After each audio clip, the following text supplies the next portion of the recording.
Salam. Selamat pagi. Sebelum kita mulai belajar, kita berdoa dulu menurut agama dan kepercayaan kita masing-masing.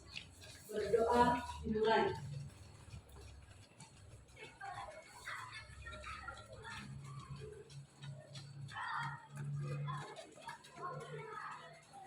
Doa selesai.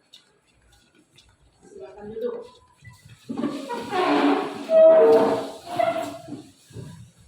Hari ini kita absen dulu ya. Yang hadir pada hari ini kelas 7C. Atika Rustiani, Bella Aprilia, Brenda, Kristianto, Cindy, Deva, Dewi, Dian, Elpon, Esther Angelia, Vincent, Christian, Grace, terus Griren, Irji, Ibena, Julika, Kelvia, Lira, Mevani, absen. Tidak ada kabar ini kan? Meili, Nalius, Nelsa, Netral, Tudeo, Pinta, Raffi, Redikman, Revian, Fiska, Yarni, Yarniel. Berarti kita yang hadir 31 orang, 1 orang absen. Oke, itulah mengenai absennya. Sekarang kita membahas mengenai sejarah lisan. Jadi di dalam sejarah lisan, ya, oke, ini sebenarnya dikatakan sejarah lisan ini adalah dari mulut ke mulut, dan itu kita peroleh dari nenek kita, orang tua kita. Terus selalu dia bilang dulu, selalu cerita kata dulu. Siapa neneknya yang begitu dulu? Ya kan? Kami dulu, katanya. Kan gitu kan? Suka masa lalu neneknya kan? Iya, dulu. Jadi sama dengan sejarah lisan ini, tidak ada dituliskan, masih mulut ke mulut, tapi bertahan lama.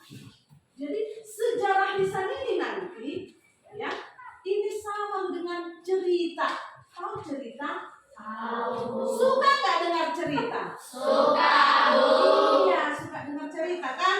Iya, tapi cerita di sini adalah cerita rakyat. Jadi sejarah lisan itu sama dengan cerita rakyat. Sama dengan, pernah nggak didongengkan buaya dan kancil? Cerita buaya dan kancil sama orang tuanya kan itu. Oke, selanjutnya di sini ada ibu bawa buku cerita rakyat, baik dari dalam negeri juga dari luar negeri. Ya, kalau dia dalam negeri nanti kita bahas ini, nanti kita ceritakan ya, tapi tunggu dulu. Sebelum kembali, cerita rakyat yang kita bahas ini adalah ada 3 di dalam cerita rakyat. Ya, sejarah lisan tadi sama dengan cerita rakyat. Iya, cerita rakyat. Oke, di dalam sejarah lisan ini terdapat 3. 1, mitos. 2, dongeng. 3, legenda.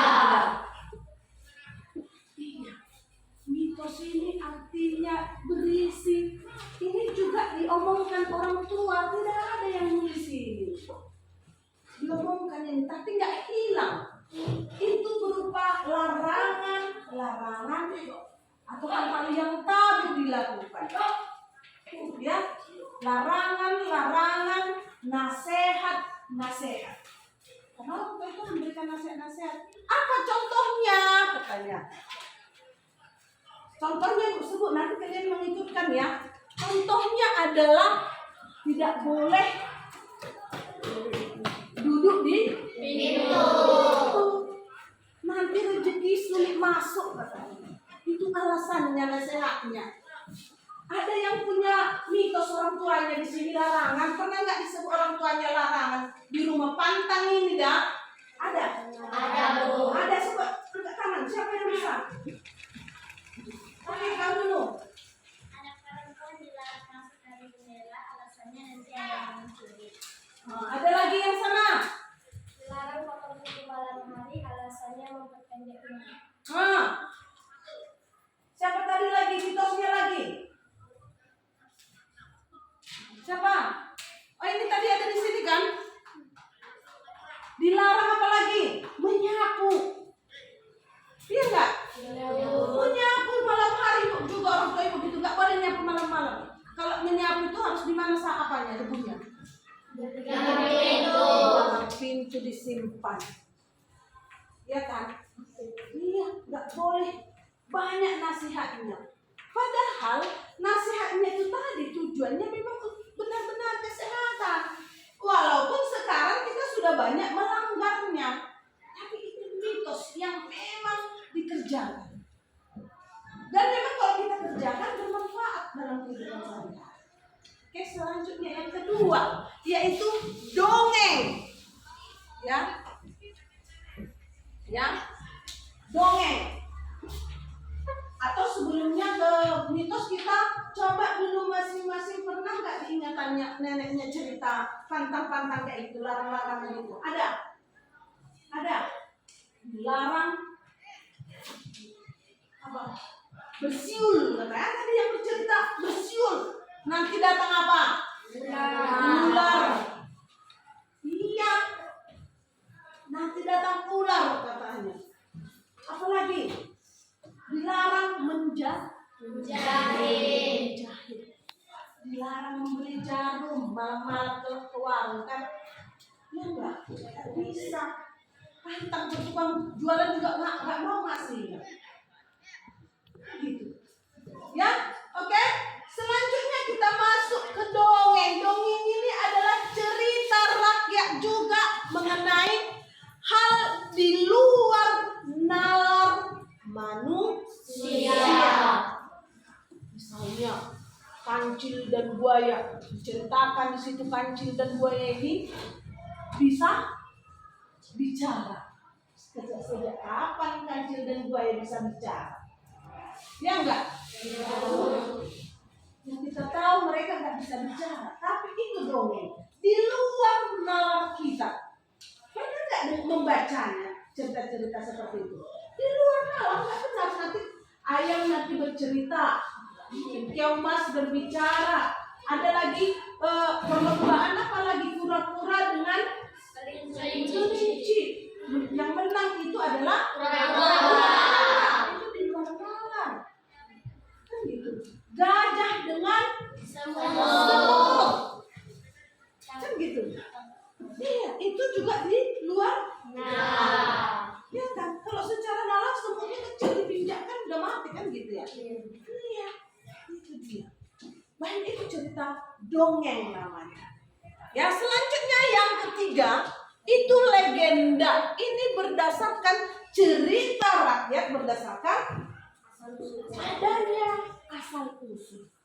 Contohnya legenda Danau. Legenda apa lagi? Malin Kundang. Legenda apa lagi? Surabaya. Asal usul kota Surabaya kan gitu. Apa lagi? Batu menangis. Iya, legenda batu menangis. Kenapa bisa batu itu menangis? Karena diceritakan itu kan. Itu sebenarnya legenda atau dongeng? Legenda. Jadi dia diceritakan tentang apa ya? Ada asal usulnya kalau dia legenda. Ya. Sudah? Oke? Itu mengenai yang 3 part sampai di situ. Legenda, mitos, dan dongeng. Selanjutnya ibu suruhkan ini ada ibu cerita ibu bawa. Ya, ibu mintakan per kelompok mengambilnya ini siapa yang suka cerita rakyat Nusantara ini ada dia legenda. Legendanya ibu cerita ibu ini ada legenda ini. Dia legenda 1 Maling Kundang, legenda Danau Toba, legenda Raja yang Culas karena dari Riau dia. Asal usul Surabaya, cerita rakyat dari Nawang Jawa Tengah, Dewi Nawang Wulan, Nyi Ratu Kidul, itu dia ada. Oke? Sudah? Bisa kita kelompok mengerjakannya ini, membacanya ini. Ini ada ibu cerita ini tadi legenda. Sedangkan ini dongeng. Tidak. Ini judulnya ada Carl Friedrich Benn. Ini bukan. Ini penemu. Ini peneliti. Ya, peneliti. Jadi dia bukan cerita, bukan dongeng, bukan mitos. Mitos bukan legenda. Ini satu lagi. Putri Pupes. Ya, ini juga apa? Ini dari Aceh. Berarti ini legenda. Terus ada lagi serigala dan kambing kecil. Ini dongeng. Dan ini sebuah ini Putri Cinderella.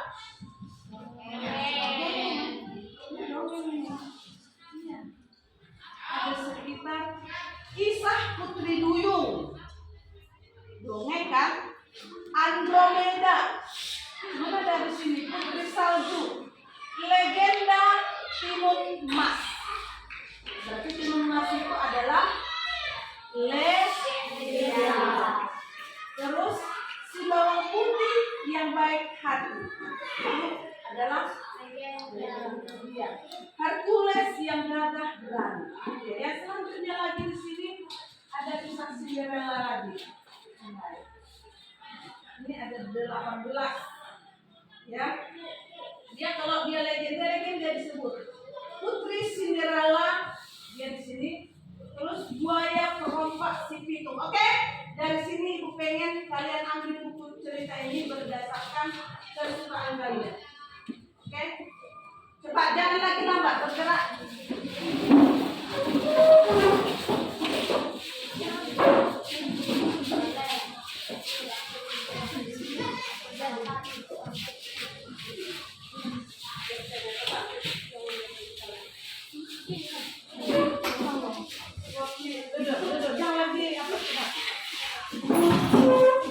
Oke, ibu beri waktu memilih dongengnya. Kalian pilih siapa yang pilih dongeng? Ada berapa dongeng yang suka dongeng? Kan ada banyak cerita itu. Cari dongeng. Ada. Oke, dongeng. Dongeng, satu kelompok satu dongeng.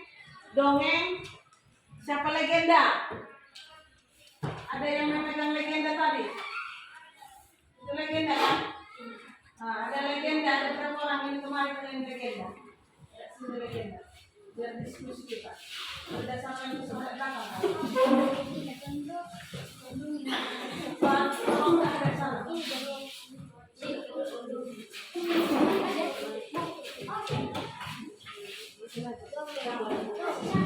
Sudah? Ayo sana. Kalian dongeng kan? Ini dongeng. Jadi ini yang mau dibahas. Baca yang oke, langsung.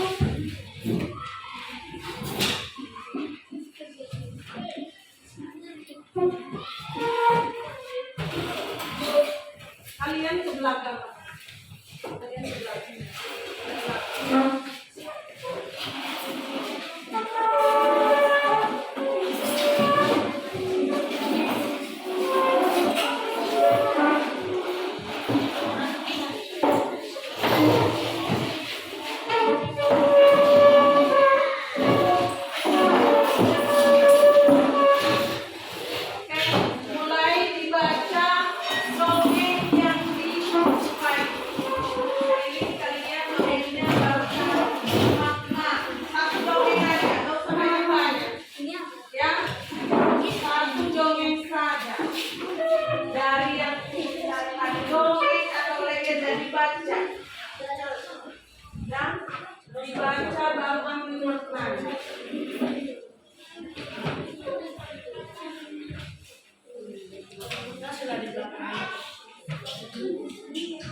Yang namanya kol.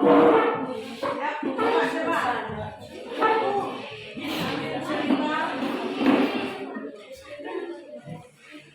Dibaca. Terus lagi apa? Gambar.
Setelah dibaca, tuliskan judulnya.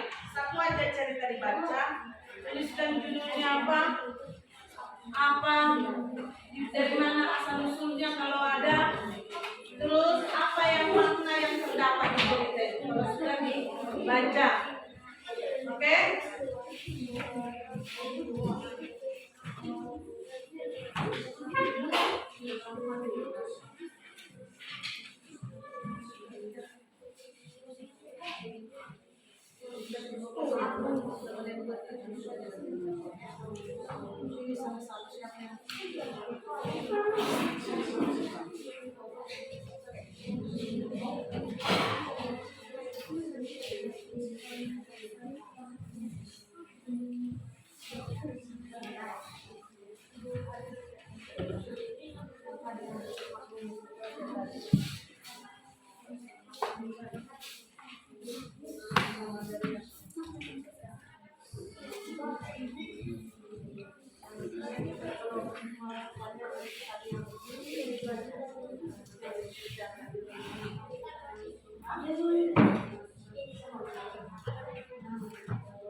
Oke, sudah selesai?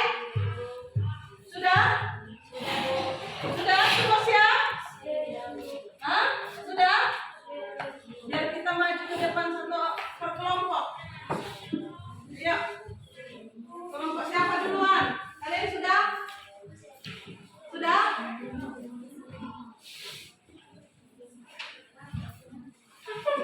Udah. Udah, yuk. Oke. Kelompok siapa? Ini bertiga masuk ke sana. Enggak siapa keluar. Dia nampak di sini. Ayo. Oh,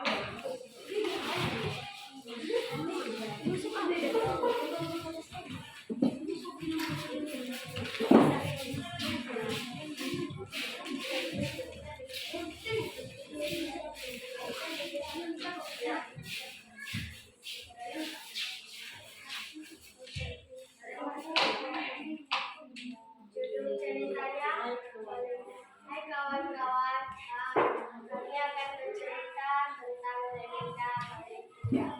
Judulnya legenda, mitosnya anak laki-laki yang durhaka pada ibunya sendiri. Ia menyakiti hati ibunya sehingga maling kundang mendapatkan hukuman paling berat sepanjang hidup. Daerah asal cerita Provinsi Sumatera Barat. Hikmat yang kita dapat yaitu kita selalu berbakti kepada kepada kedua orang tua yang telah menjaga dan membesarkan kita di dunia. Oke, kita kasih tepuk tangan.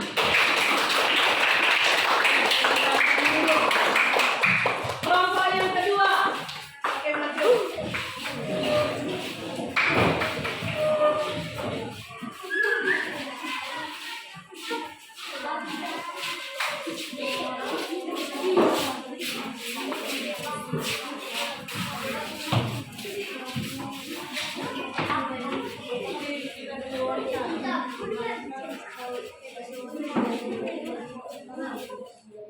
Selamat pagi teman-teman. Pagi. Kami Judulnya adalah Keongmas. Daerah asal ceritanya adalah Jawa Timur. Hikmat yang didapat yaitu adalah memahami untuk tidak boleh bersikap iri seperti di lalu. Oke, itu hasil mereka dari yang mereka ceritakan. Kasih tepuk tangan. Oke, silakan ini kelompok lain yang mau berani lagi. Oke, kelompok ketiga, ayo. Ayo, ini. Ayo.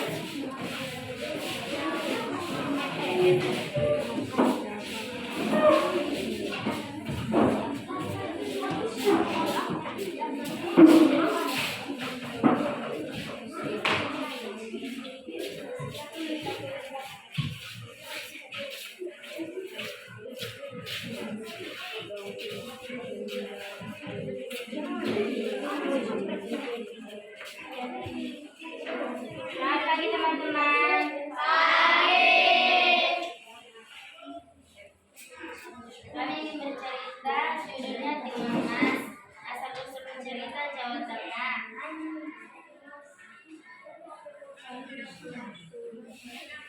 Mitosnya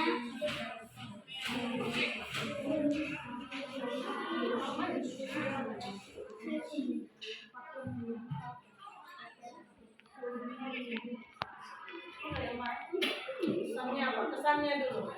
Atau maknanya?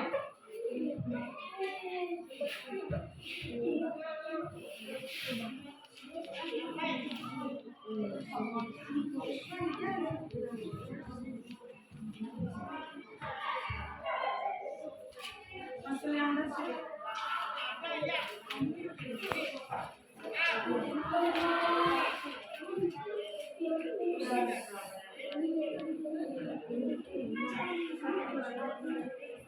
Oke, belum dapat ini. Oke, ajari dulu kelompok apa? Kelompok ini. Ini mereka belum paham. Silakan duduk. Oke. Kelompok 2 tadi ajari mereka supaya paham yang mana yang dimaksudkan. Pesan-pesannya mana. Oke. Ya. Ada lagi kelompok lain?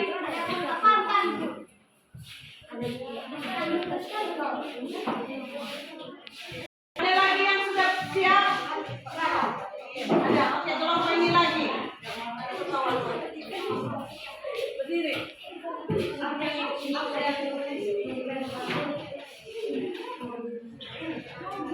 Cepat berdiri. Maju ke depan kalau boleh. Boleh dongeng, silakan.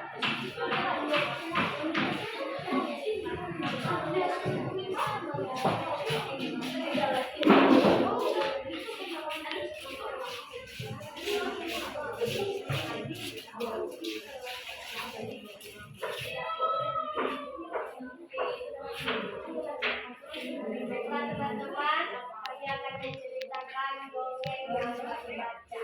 Judul ceritanya Dongeng Komodo Solo. Mitosnya jangan dibuat sesuka hati. Asal ceritanya tidak diketahui. Hikmat yang didapat yaitu kita tidak boleh sombong pada siapapun, baik orang tertua atau saudara, kaya atau miskin. Yang penting kita harus saling membantu dan menolong sesama. Oke, itu pesannya. Oke, kasih tepuk tangan. Ada juga yang kelompok yang belum paham maksudnya di situ. Kita baca cerita itu. Sudah? Kalau misalnya dan buaya. Pernah cerita kancil dan buaya kan? Kancil itu dia digambarkan selalu ya orang apa? Binatang yang pintar dan cerdik dan suka menolong orang lain. Maka begitu dia buaya mau menerkam dia pandai mengaturkan supaya buaya itu tidak jadi menerkam. Artinya maknanya di situ adalah kita harus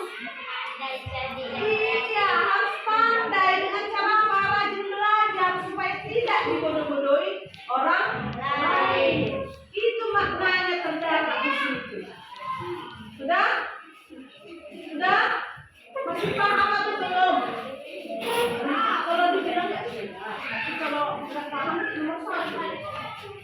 Nah, ulangi. Cerita dapat dari kancil dan buaya. Maknanya apabila cerita kancil dan buaya itu adalah kancil itu adalah seorang yang cerdik, pintar.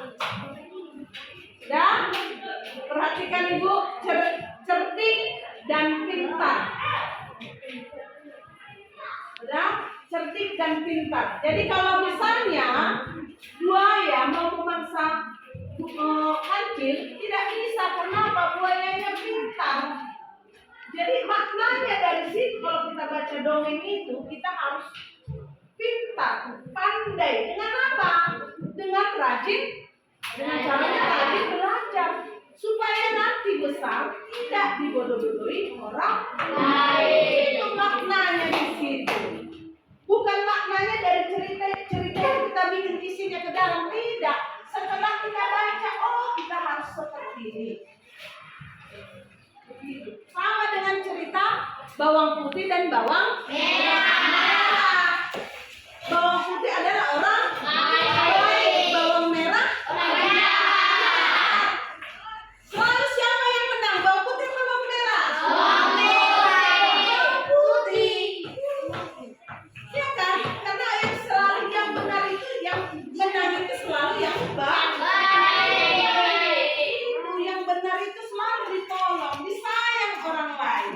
Dari maknanya itu, kalau kita mau disayang orang lain, kita harus berbuat baik, jujur. Itu artinya. Oke? Sampai di situ paham? Paham. Oke. Selanjutnya kita masuk sebelum merasa bosan. Bosan enggak? Enggak. Tidak. Oh, enggak. Oke, tapi itu kita apa dulu? Mengadakan breathing apa? Berdiri masing-masing di depan apanya, kursinya masing-masing. Kembali ke tempat semula.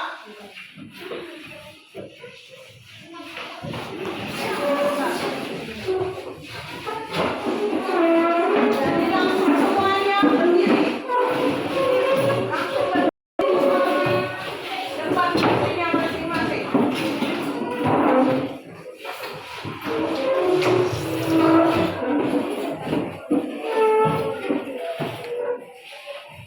Oke, sudah. Biar jangan otaknya mumet, kembali kita lanjutkan pelajaran ini. Ibu minta biar fokus kembali. Ibu minta ibu bilang atas, gitu ya. Bawah, samping,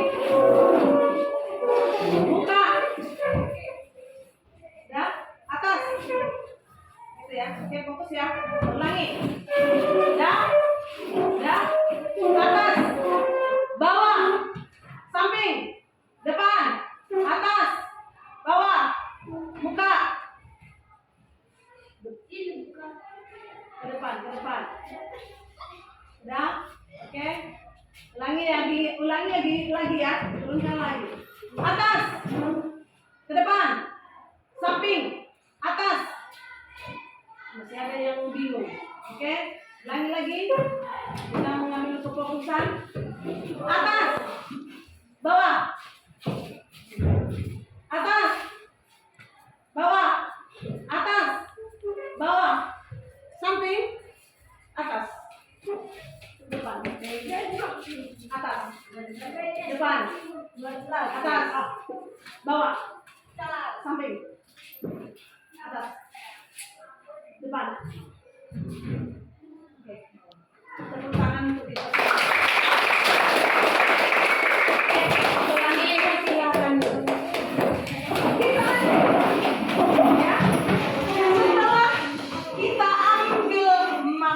makna dari cerita dongeng tadi, ya kan?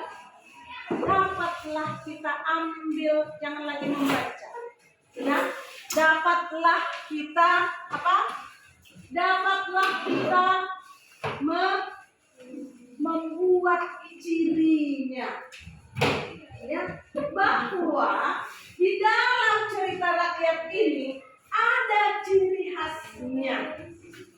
Dan yang kita ambil tadi ada karakteristik atau ciri khas cerita rakyat.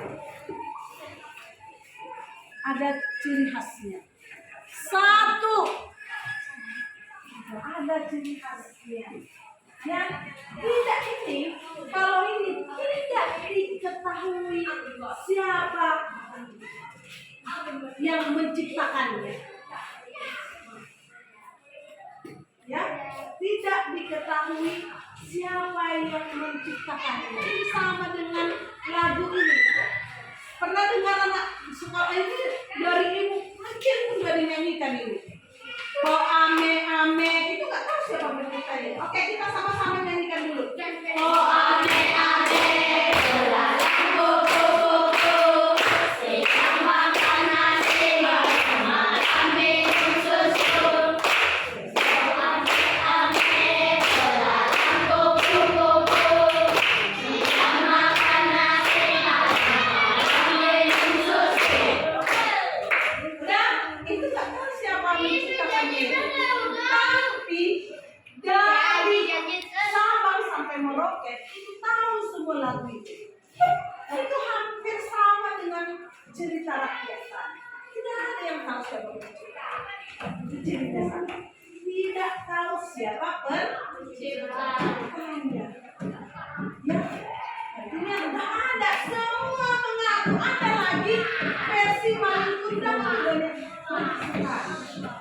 Ya, versi Maluku banyak. Ya, tidak tahu siapa penciptanya. Hanya dikatakan ya Alkisah dari negeri ini. Kalau legenda, ya Alkisah dari negeri ini. Ya, oke. Selanjutnya kita yang kedua, tidak diketahui di mana tempat waktu dan tempat kejadiannya. Misalnya tadi cerita maling kundang. Kita nggak tahu tahun berapa ya. Walaupun tempatnya kita tahu. Tahu ceritanya itu karena memang ada legend, ada batunya yang mirip manusia yang menjadi batu. Gitu. Ya, Putri Runduk itu diakui ada karena dianggap ceritanya ada pulau-pulau yang ada di Sibolga. Ya, di laut Sibolga sana. Ya, itu dia ya. Oke. Selanjutnya lagi katanya berisi tuntutan nilai, norma. Sama dengan tadi, setiap ada cerita ada maknanya, ada artinya. Itu tuntunan supaya kalau tadi kita kancil dan buaya itu mamanya suka dongeng, opungnya suka bercerita, itu sekalian menasehati itu. Bukan hanya bercerita saja. Nanti setelah dia bercerita opungnya pasti dikasih tahu apa makna isi cerita itu. Ya kan, makanya tahu rajin belajar ya biar pintar. Kan gitu katanya opungnya kata mamanya kalau dia bercerita kan?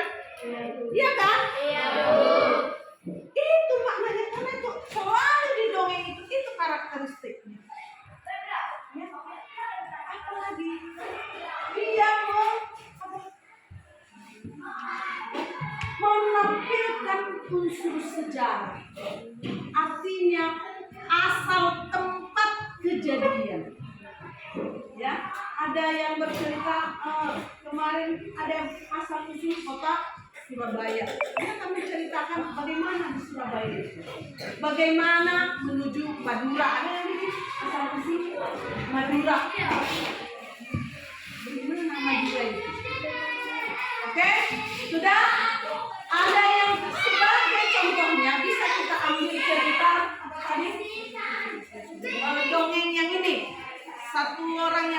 ceritakan. Cerita rakyat yang ini. Tapi nggak usah banyak ya. Mana dongeng kita tadi? Udah dongeng tadi. Biar kita. Oke, biar lebih ini. Yang membaca lebih ini lebih jelas supaya kita ambil maknanya dari cerita tersebut.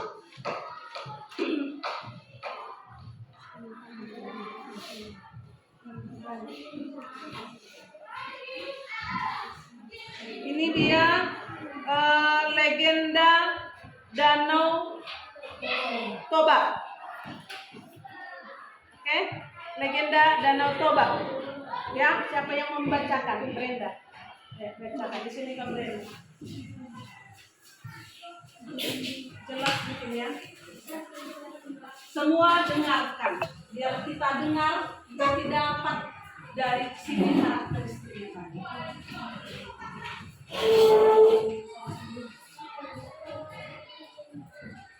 Legenda Danau Toba. Dongeng rakyat Sumatera Utara. Pada zaman dahulu adalah seorang petani bernama Toba yang menyendiri di sebuah lembah yang landai dan subur.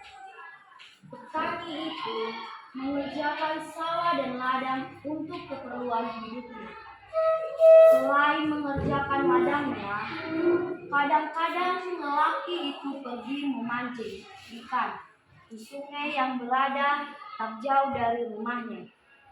Setiap kali dia memancing, mudah saja ikan didapatnya karena di sungai yang jernih itu memang banyak sekali ikan. Ikan hasil pancingannya dia masak untuk dimakan. Pada suatu sore, setelah pulang dari ladang, lelaki itu langsung pergi ke sungai untuk memancing. Tetapi sudah cukup lama dia memancing, tak seekor ikan pun didapatnya.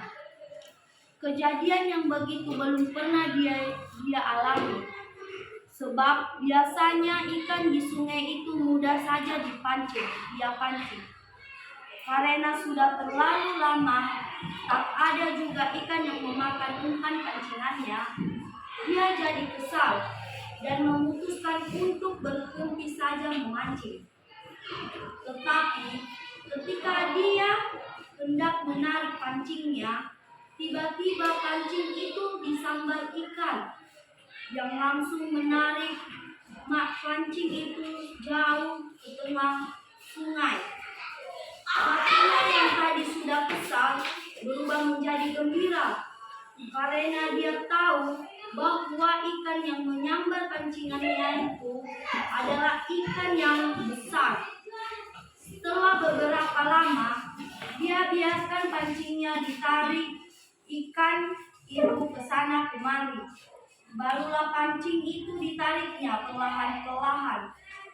Ketika pancing itu disentakkannya, tampaklah seekor ikan besar tergantung dan menggelempar di ujung tali pancingnya. Dengan cepat ikan itu ditariknya ke darat supaya tidak lepas. Sambil tersenyum gembira, mata pancingnya dia lepas dari mulut ikan itu. Pada saat dia sedang melepaskan mata pancing itu, ikan tersebut memandangnya dengan penuh arti. Kemudian setelah ikan itu diletakkannya ke satu tempat, dia pun masuk ke dalam sungai untuk mandi. Perasaannya gembira sekali karena belum pernah dia mendapat ikan sebesar itu. Dia tersenyum sambil membayangkan betapa enaknya nanti daging ikan itu kalau sudah dipanggang. Ketika dia meninggalkan sungai untuk pulang ke rumahnya, hari sudah mulai senja. Setibanya di rumah, lelaki itu langsung membawa ikan besar hasil pancingannya itu ke dapur. Ketika dia hendak menyalakan api untuk memanggang ikan itu, ternyata kayu bakar di dapur rumahnya sudah habis. Dia segera keluar untuk mengambil kayu bakar dari bawah kolong rumahnya. Kemudian, sambil membawa beberapa potong kayu bakar, dia naik kembali ke atas rumah dan langsung menuju dapur. Pada saat lelaki itu tiba di dapur, dia terkejut sekali karena ikan besar itu sudah tidak ada lagi. Tetapi di tempat ikan itu tadi diletakkan tampak beberapa keping uang emas. Karena terkejut dan heran mengalami keadaan yang aneh itu, dia meninggalkan dapur dan masuk ke kamar. Ketika lelaki itu membuka pintu kamar, tiba-tiba darahnya tersiram karena di dalam kamar itu berdiri seorang perempuan dengan rambut yang panjang terurai. Perempuan itu sedang mengisi rambutnya sambil berdiri menghadap cermin yang tergantung pada dinding kamar. Sesaat kemudian, perempuan itu tiba-tiba membalikkan badannya dan memandang lelaki itu yang tegak kebingungan di mulut pintu kamar. Lelaki itu menjadi sangat terpesona karena wajah perempuan yang berdiri di hadapannya luar biasa cantiknya. Dia belum pernah melihat perempuan secantik itu meskipun dahulu dia sudah jauh mengembara ke berbagai negeri. Karena hari sudah malam, perempuan itu meminta agar lampu dinyalakan. Setelah lelaki itu menyalakan lampu, dia diajak perempuan itu mengawaninya ke dapur karena dia hendak memasak nasi untuk mereka. Sambil menunggu nasi masak, diceritakan oleh perempuan itu bahwa dia adalah penjelmaan dari ikan besar yang tadi didapat lelaki itu ketika memancing di sungai. Kemudian dijelaskannya pula bahwa beberapa keping uang emas yang terletak di dapur itu adalah penjelmaan sisiknya. Setelah beberapa minggu, perempuan cantik itu tinggal serumah bersamanya. Pada suatu hari, lelaki itu melamar perempuan tersebut untuk jadi istrinya. Perempuan itu menyatakan bersedia menerima lamarannya dengan syarat lelaki itu harus bersumpah bahwa seumur hidupnya dia tidak akan pernah mengungkit asal-usul istrinya yang menjelma dari ikan.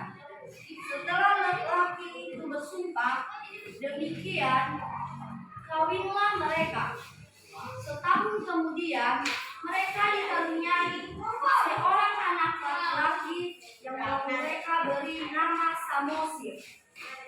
Anak itu sangat dimanjakan ibunya, yang mengakibatkan anak itu bertabiat kurang baik dan pemalas.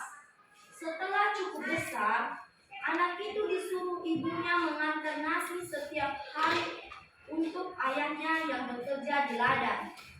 Namun, sering dia menolak mengerjakan tugas itu sehingga terpaksalah ibunya yang mengantarkan nasi ke ladang.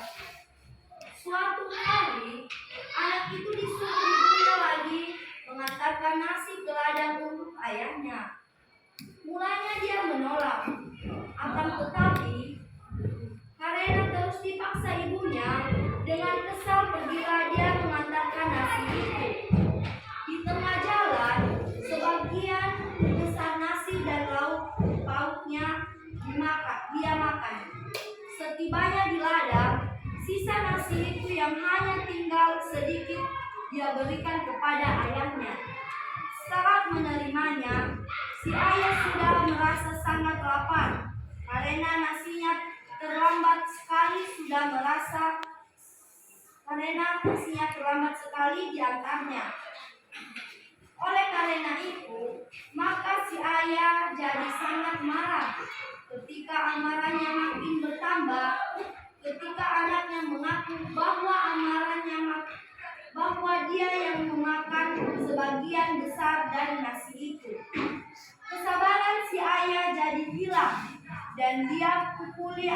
anaknya sambil mengatakan, "Anak yang tak bisa diajar, tidak tahu diuntung. Betul-betul kau anak keturunan perempuan yang berasal dari ikan." Sambil menangis, anak itu berlari pulang menemui ibunya di rumah. Kepada ibunya, dia adukan bahwa dia dipukul ayahnya. Semua kata-kata cercaan yang diucapkan ayahnya kepadanya, dia ceritakan pula. Mendengar cerita anaknya itu, si ibu sedih sekali. Trauma karena suaminya sudah melanggar sumpahnya dengan kata-kata cercaan yang dia ucapkan kepada anaknya itu. Si ibu menyuruh anaknya agar segera pergi mendaki bukit yang terletak tidak begitu jauh dari rumah mereka dan memanjat pohon kayu bertinggi yang terdapat di puncak bukit itu. Tanpa bertanya lagi, si anak segera melakukan perintah ibunya itu. Dia berlari-lari menuju ke bukit tersebut dan mendakinya. Ketika tampak oleh si ibu, anaknya sudah hampir sampai ke puncak pohon kayu dan dipajaknya di atas bukit. Dia pun berlari menuju sungai yang tidak begitu jauh letaknya dari rumah mereka itu. Ketika dia tiba di tepi sungai itu, kilat menyambar diserta bunyi guru yang menggelegar. Sesaat kemudian, dia melompat ke dalam sungai dan tiba-tiba berubah menjadi ekor ikan besar. Pada saat yang sama, sungai itu pun banjir besar dan turun pula hujan yang sangat lebat. Beberapa waktu kemudian, air sungai itu sudah meluap kemana-mana dan tergenanglah lembah tempat sungai itu mengalir. Pak Toba tak bisa menyelamatkan dirinya. Ia mati tenggelam oleh genangan air. Lama-kelamaan, genangan air itu semakin luas dan berubah menjadi danau yang sangat besar, yang di kemudian hari dinamakan orang Danau Toba. Sedang pulau kecil di tengah-tengahnya diberi nama Pulau Samosir. Oke, itulah cerita Danau Toba, legenda. Oke, kita beri tepuk tangan untuk Brenda. Nanti tugas kita, tandanya kita sudah paham dan didengarkan, disimak ceritanya kan? Ya, Pelakunya sudah tahu kan? Siapa aktornya di situ kan? Oke, di situ ibu minta adalah satu judul cerita, dua apa? Asal. Terus yang asal, ya kan? Ketiga makna. Makna dari cerita. Itu ibu minta. Masing-masing mengerjakannya sekarang. Kita kumpul sebentar lagi.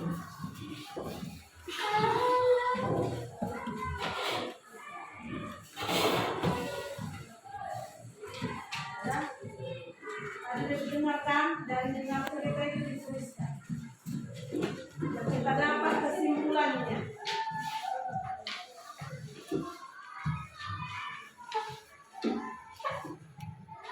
Judul cerita, asalnya, dan apa makna dasarnya dari cerita legenda Danau Toba.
Ayo cepat-cepat, 8 kali.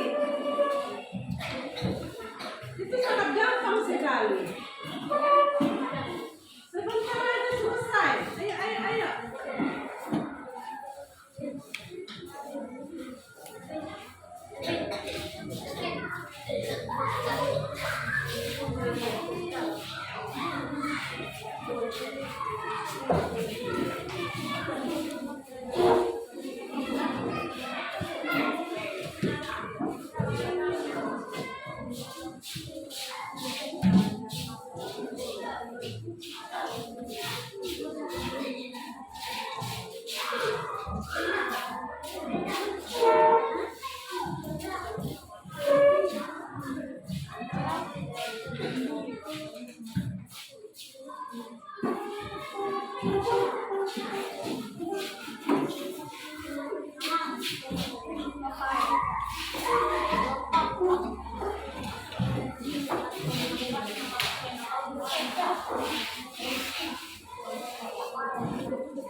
Oke, sudah semua? Sudah?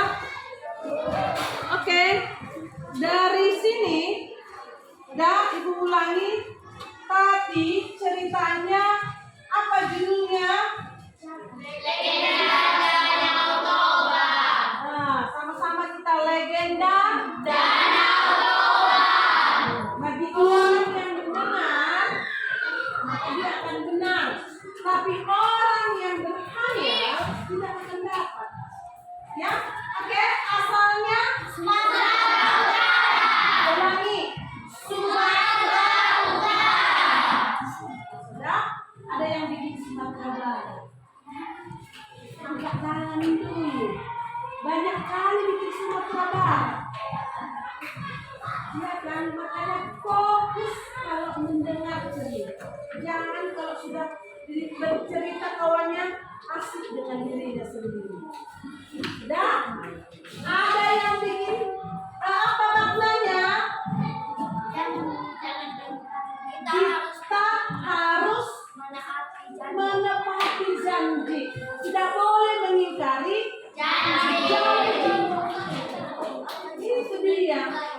Ya, kan dikatakan kau tidak boleh kalau kita menikah tidak boleh kau sebut anakku nanti adalah anak kita. Tapi karena Pak Toba marah, ya kan, Pak Toba marah, akhirnya dia sampai tidak sadar lagi, sampai marahnya tidak sadar lagi, maka dia bilang ke anaknya, iya, dasar kau anak dari perempuan yang berasal dari dikatakan langsung. Dan jadi itu adalah cerita legenda. Dan paham sampai di situ? Oke, yang tidak mengerti dari asal berarti dia kurang fokus. Ya, atau kita itulah dia mengenai cerita ini tadi. Harapan ibu di rumah tugasnya adalah mencari satu cerita atau dongeng, ya dongeng.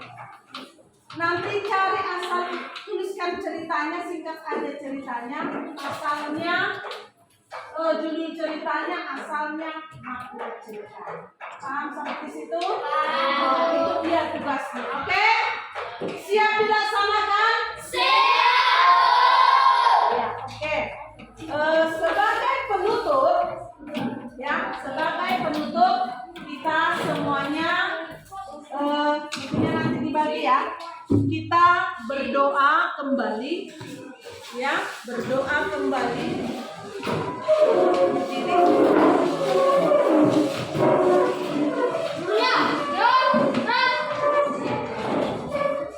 Oke, karena kita sudah belajar selesai, bukunya ditutup tadi, terus nanti dibagikan.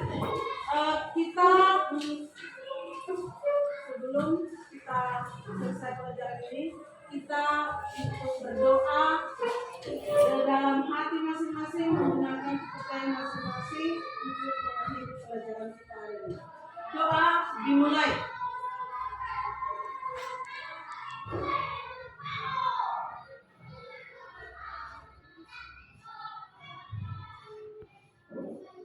Doa